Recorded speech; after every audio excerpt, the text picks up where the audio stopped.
so many new pieces to this IU football team. To me, that's going to set the tone on how you get ready for games on Saturday in the fall. I would put that Indiana room up against anybody else in the conference, and that's something that we typically don't even come close to saying. If you want to get total sickos committee about it, there's a position battle at long snapper too. This is the Hoosier Huddle Podcast, part of the College Huddle Podcast Network. Welcome into the Hoosier Huddle Podcast. I'm Sammy Jacobs. Along with me is Matt Weaver of Peaks.com.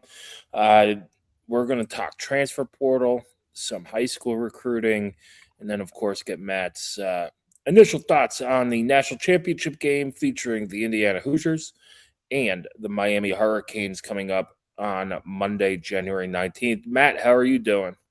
I'm okay. How are you? I'm doing great. Hopefully everybody has the right mileage packages and points and hotel rewards and all that stuff, because we have been crisscrossing the country for the last couple weeks or so. Let's talk the transfer portal. Indiana, the transfer portal, we're not going to get into the whole the calendar needs to change and all that stuff. That's for the off season. But for right now, Indiana has 15 incoming transfers and 9 outgoing transfers, according to Peaks.com. How do you see the transfer portal going? And is there more to come on both sides? Well, I think they've done really well. They've hit a lot of their key needs. That first weekend they did I thought exceptionally well. I think they were one of the teams that have been kind of singled out for how well they've done. And they haven't really lost. I mean, if you look at their losses, you said 9. I think like 3 or 4 of them are walk-ons or former walk-ons. So, I mean, they've lost some guys that maybe had a chance, but none of these guys were contributors this year and probably weren't going to get a ton of game action next year either. So other than maybe special teams. So I think they've done a great job. Obviously the most important position on the field is quarterback, and they went out and got one of the top guys in Hoover, and then they've obviously solidified some. I think the one position that impressed me the most with what they did was DN. DNs are really hard to find. It's kind of like the NFL. It's really hard. Like, good DNs don't go free agent in the NFL. Like, if you get a good defensive end, you usually lock them up long term. And they're obviously always at the top of the draft when you have a good one coming out. So those guys are hard to find, and they were looking for 3, and they got 3 in the first weekend. So the 2 guys from K-State, and then obviously Burnham from Notre Dame. So they pretty much wrapped that position up right away. So I thought that was a really impressive job. Credit to everybody that goes into it, but obviously Buda Williams, the DN coach, is probably instrumental. So the whole staff is obviously a part of this, and it starts with Signetti. So they've done really well. There's still some holes to fill, but I think they've checked a lot of the boxes that they were looking to check going into the portal recruiting period. Yeah, the outgoing class, the Diapepes have gone to UMass. The only kind of surprise was Jaja Boyd, since he was kind of in that backup role this year, but I think they're okay. It'd be nice for him to finish the season. I know Dontre Henderson is finishing the season with IU because you need a little depth for the championship game. Let's talk Josh Hoover in the quarterback situation, because going into the portal season, it was clear that they needed a quarterback. The caliber of quarterback was in question. Were they going to hand Alberto the job next year? Were they going to bring in somebody to compete with him? Were they going to bring in somebody they would hand the job to? What's your take on the quarterback position, and how do you see Josh Hoover fitting into this offense? Well, I mean, I think when you went after a guy like Hoover, and there's a few other guys up there, like if you would have went and got a Sorsby or a Sam Levitt, Hoover, some of these guys, you're basically saying it's kind of like when you went out and got Fernando.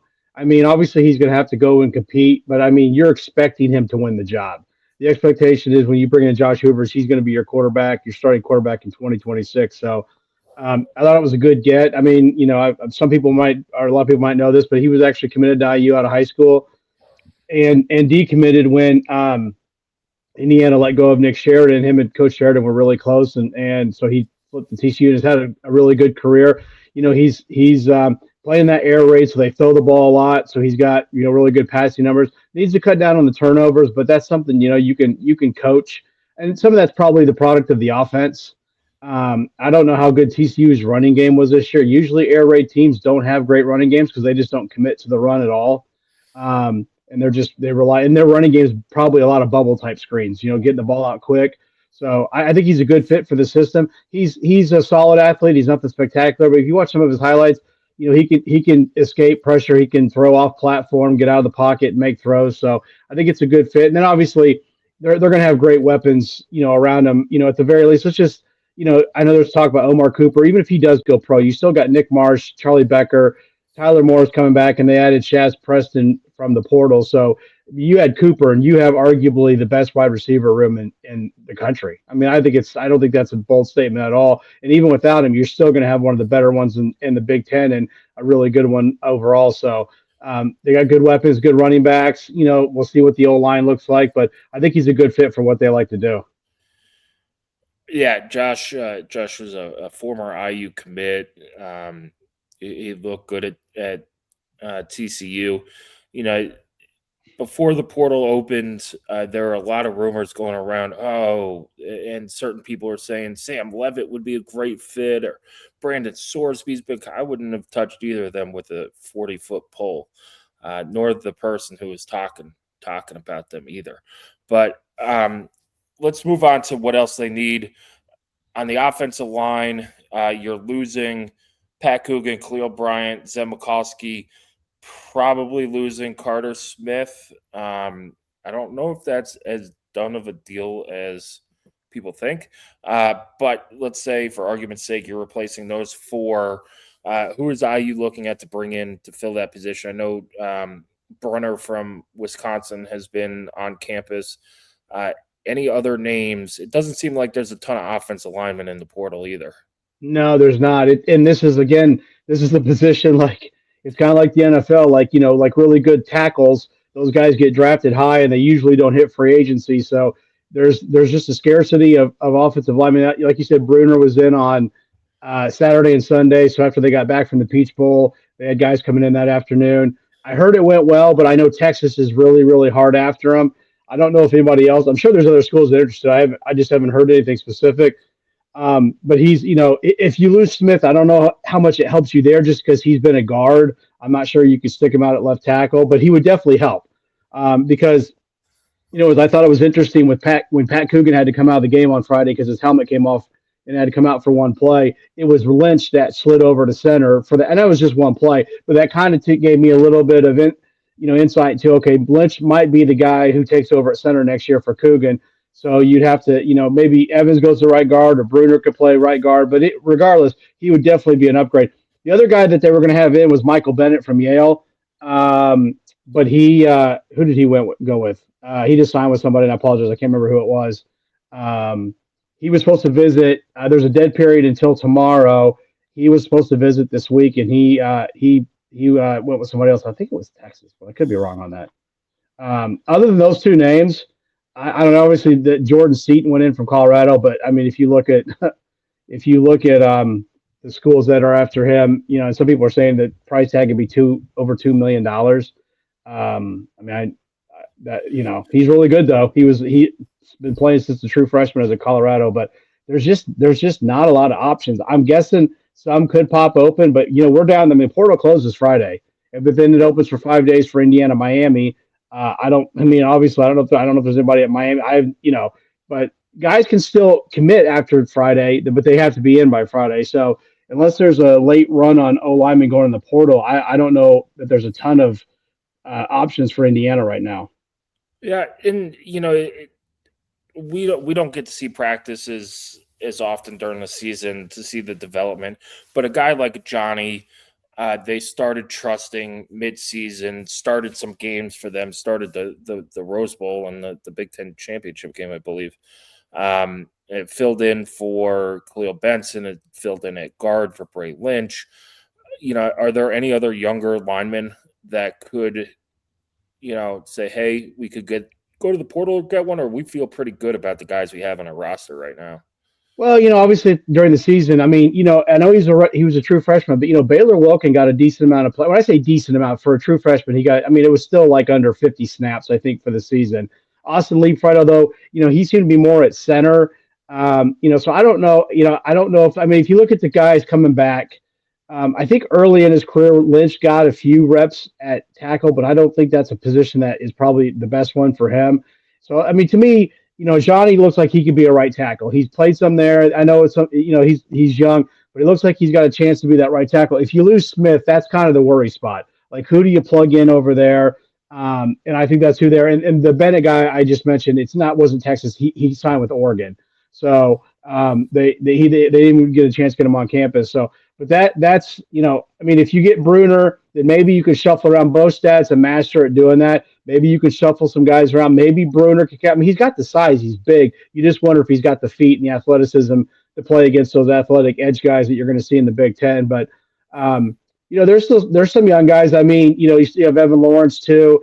Like I said, Baylor Wilkins, a guy that I really liked when they signed him and he got some playing time. So there's young guys. It's just you could be rolling out there with somebody who's really, really inexperienced. And what we've seen in the 2 years that Cignetti's been here is they really like to lean on those veteran players. Yeah, well, that's a good thing that the non-conference schedule again rolls out as pretty easy to start off the year. What else does IU need to do to fill out this position? It seems to me that tight end is another position they need another body or two at.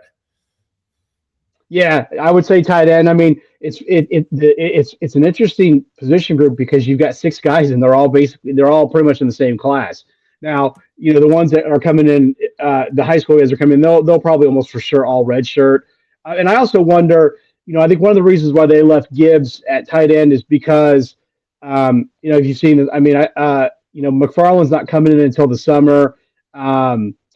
Parker Elmore, it was in the local paper there in Columbus that he's got a meniscus injury, so he's probably gonna be limited in the spring. I would assume he'll be good for fall, but they're a little bit short on numbers. I think that's one of the reasons why they wanted to play Gibbs there early. But now that you got Brock Schott, I wonder if he I don't know. I wonder if he gets moved over to DN because that was a spot they really liked him at too. But yeah, I think a veteran tight end is going to be a priority. And like, listen, Schott played a little bit last year at Miami, not a ton, but he was a big time recruit. I kind of wonder if maybe he's the number 2 guy. I mean, if you look at this season, they've leaned. I mean, it was kind of like last year. They've leaned pretty heavily on Nowakowski. Now they've had some good luck. He didn't get hurt, but he's been pretty much. Stace has been sprinkled in there, and lately, towards the end of the season, Stace has not gotten a ton of run. But yeah, I think a veteran tight end, and it may just be more of that blocking guy. A guy who can come in and give you be that blocker, that kind of almost 6th offensive lineman. Because Schott could be your pass catching tight end if he can get up to speed pretty quickly. I think a question that all IU fans are wanting to know: what is your read on Alberto Mendoza? Well, I mean, they definitely want to keep him. I mean, obviously, that's a pretty Captain Obvious statement there by me, so I'm not really saying anything too profound. But the question is, does he want to? I mean, more likely next season is going to be like this season, where when he does play, it's going to be at mop-up time at the end of the game, and it's going to be another year pretty much where his development occurs on the practice field and not on the game field. So we'll see. I know there's been some rumors out there that he might be leaning towards going to the portal. I think it was Steve Wiltfong from On3 who I've known Steve for years, and he does a great job. So if he's putting something out there like that, there's probably some legs to it. But the last I've heard is that he's still thinking about it. I'm pretty sure they've made him an offer as far as a financial offer that they do with all the players they want to retain. And now it's just a question of what's he going to do. And if he does leave, then obviously another transfer quarterback becomes a need, because if you don't bring another transfer quarterback, you're looking at Josh Hoover and then who? I mean, Tyler Cherry, and that's nothing against Tyler Cherry, but Tyler Cherry missed the entire. I mean, he did not do anything football wise basically the entire season. So you really would have to go out and get somebody to be that backup. A veteran guy, an older guy who could at least, if something happened to Hoover, you could plug him in and hopefully still be pretty competitive. So hopefully he stays. I think Alberto has a bright future. Hopefully he stays. He's still got a lot of college football left, but I get it. Guys want to play. They don't want to sit on the bench, and he sees his brother out there doing all those things, and he's a confident guy. So I wouldn't begrudge him if he left. I won't be surprised either way. To be perfectly honest, I won't be surprised if he stays, and I won't be surprised if you read in the next couple of days that he's decided, or after the game on Monday, I should say, whenever it could come out, that he's decided to explore options. Neither scenario would be a surprise to me. All right, let's get to that national title game, Matt. Indiana's taking on the 10th seed Miami, who's kind of seems like a team of destiny here too. They were the last team in the playoff. They went on the road and beat Texas A&M. They were 7-8 point underdogs to Ohio State, or 10-point underdogs to Ohio State in the Cotton Bowl. They took care of business there. Then they had the final drive in the final minute to score a touchdown against Ole Miss to win there. How do you see this playing out? It's Indiana, who's looked like an absolute juggernaut all season, and has steamrolled through their two playoff opponents against a team who might be hitting their peak at the right time. Yeah, I mean, Miami's obviously a talented team. I think the way I look at this is, but they've also been a team. They're not, they can be undisciplined. They can have mistakes and they've been penalized pretty heavily this year. I think they're like 80 something in the country as far as committing penalties. Indiana's like second best, I think, in the country. And stuff like that I think is important. Carson Beck is a guy that's been prone to turnovers, especially if you can get him a little bit rattled and kind of get him spooked a little bit. Obviously, like all these, I mean, Indiana's been blowing people out because they've just been whipping people up front. And, yep. I think that obviously be big. They've got two really good deals. I mean, Ruben Bain's going to be like a top 10 pick in the draft. He's a stud. And then Messidor on the other side is probably going to go, like a day 2 pick or something like that, day 2 or day 3 in the NFL. So they got two guys. But, Indiana's faced these guys. I mean, Oregon's got really good defensive linemen. Ohio State's got really good defensive linemen. Penn State, even though their season didn't go great, they've got dudes on the D line. I mean, even Iowa, they played against good teams. To me, this is Indiana's probably the most disciplined, fundamentally sound team in the country. And Miami, I don't think obviously is as fundamentally sound and as disciplined. And I think that'll be a big key. It's going to be in basically their backyard. The crowd will be interesting. I'm sure it's not going to be like the first two games where it was basically a home game at just a neutral site stadium for Indiana. It's probably going to be more of a 50-50 split. But I mean, I like it. I mean, I think Mendoza's the better player, and I think Indiana has the better team. And I like their chances to win this game. Yeah, it's going to be interesting. Hopefully it's not SEC refs because they don't call penalties apparently in the second half of games.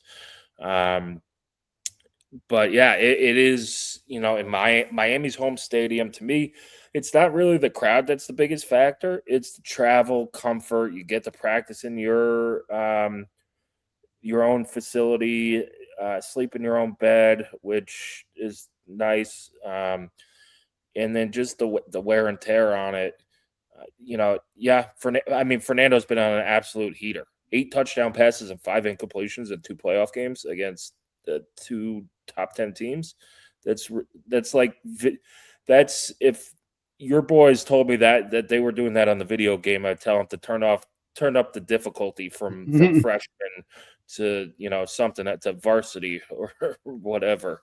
And then it seems like IU got out of that Oregon game fairly healthy, even though they had a few guys banged up. Hopefully the training staff hydrates them well. I think that's going to be a big part of this as well. It wasn't overly hot in Pasadena. In the climate controlled in Atlanta, you saw some people cramp up. But the weather and the humidity in Miami could be a little different. being on the outside. But yeah, it'll come down to Indiana's given you no reason to think that all of a sudden they're going to fall apart, because they have been in these close games. And yeah, you could say when they struggle to block up front, and they have against Iowa and Penn State and Ohio State, and against teams are really, really good, great defensive lines, but they found ways to win those games. They did enough to give Fernando time. And Penn State, let's be real, if they score a touchdown after that pick to start the third quarter, there's no comeback. Yeah. There's none. That game is over. It's 24-7 then, and maybe that turns into a romp, and Penn State taps out. So, but instead they left the door open. Penn State burst through it, and IU had the drive for the ages. Any other gut feelings on the game? No, and listen, I mean, just look at, and obviously stats can be misleading. I mean, their defense is pretty good, and their conference are pretty much the top in a lot of like defensive statistical categories. My question is, I mean, how legit are those? Because I mean, I'm just being honest, ACC stinks. It's just not a good conference. It's just not. And I'm not saying that they're not. Miami's got a lot of talent. I just and then listen, they went out and beat Ohio State in the obviously in the playoff. Part of me wonders, Ohio State doesn't, are there issues there? But that's for something else. But I mean, I'm just curious. I'm wondering because Indiana's this could be the most physical team that Miami has played all year, even if you count Ohio State. And it'll be interesting to see how they're. I mean, this team has gone 15 weeks. Has played not all 15 games have been played at the same level, but they found a way to win all 15 games. I expect this to be their best performance of the season. I think they are going to be so incredibly focused. They've come this far, and I think Signetti and this staff are going to be absolutely all. And when I say all over them, I don't mean they're going to, but you know what I mean. They are going to be every detail. Everything is going to be taken care of. I will be shocked if they don't come out and play as well as they've played. And the thing is, the last two games you could say are the two of their best performances of the season. They've been so good. There are a few breakdowns defensively against Oregon, but I mean Oregon's got some players, but they've just been so good. And Mendoza won the Heisman. I think he's playing better since the end of the season. I think it's that pressure might be off. Yeah, and also, I mean, I know they don't have a ton, but like I think Fernando's going to play even better on Monday night. I mean, he's back in his hometown. Pons, they got some other guys, and even though some guys aren't from Miami, just being from Florida is important to these guys. Guys who come from down there. Jamari Sharp's a Miami guy, so I expect this team to be absolutely laser focused and locked in and put forth as good of a performance as we've seen all season. The thing is about Indiana, I was talking with somebody who's not an IU fan at my kid's school. They just don't beat themselves. Like, they don't make mistakes. I mean, when I say they don't make mistakes, obviously they have things go against them, but they don't make those critical mistakes that kill you. The pick sixes, the block punts, the fumbles deep in your territory. I mean, I think for Indiana to lose, they've got to be the ones who lose the game. I don't know that there's anybody in college football who can just go out there and beat them if they play their A game. Yeah, and one of the most impressive things, you talk about Signetti and his focus. We went down to the Rose Bowl practice, and it was just like, if you took away all the context of everything, it seemed like a regular spring practice, right? Everybody, it seemed the same. You could not tell it from practice one to this practice, and I mean that in the best way. But Sig also said something yesterday, is that Indiana can't make the moment too big for themselves. Like, it's just the next game, which I think Sig, they're hunting that this week, and we'll see. It's just the next game. They're focused. Riley Nowakowski talked today about turning the TV off, turning social media off, and all those things. So, Matt, thanks for joining us for a quick pod today. We'll see you down in Miami. And, is there any other recruiting news, high school or portal, that we need to be aware of? No, I mean, like I said, there's a dead period that ends tomorrow night. So right now they are going to have one visitor, Mekhi Frazier, back for people should know from Michigan State, good player. Visit Ohio State. I think Tennessee's after him, but it sounds like IU's got a pretty good shot there.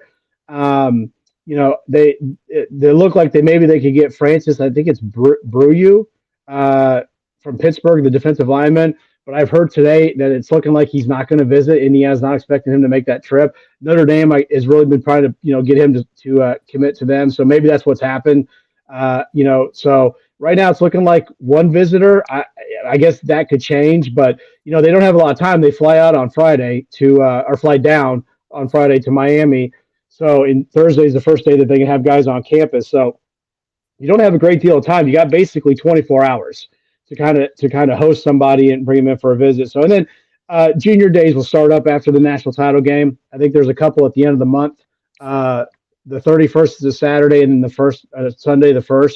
I think those 2 days will be junior days for IU. So there should be some good names coming out of that. And they're obviously, they did well at the All-American game, getting 3. I mean, Indiana's never gotten a live commit at that game ever, and they got 3 this year. So, the 27 class should be a lot of fun to kind of track and follow, because it could be maybe the best this program's ever had as far as the rankings, for whatever that's worth.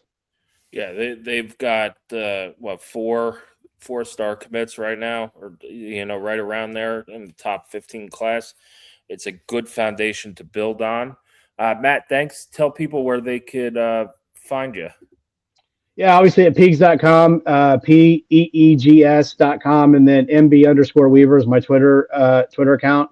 So that's where they can find me, and hopefully come over and read about IU football. Yeah, you read about IU football. You could come on our boards and complain about how accurate Matt is and how far behind we are. But that's life. He is good at what he does. Matt, we'll see you down in Miami. Okay, thanks, man. Appreciate it. Thanks.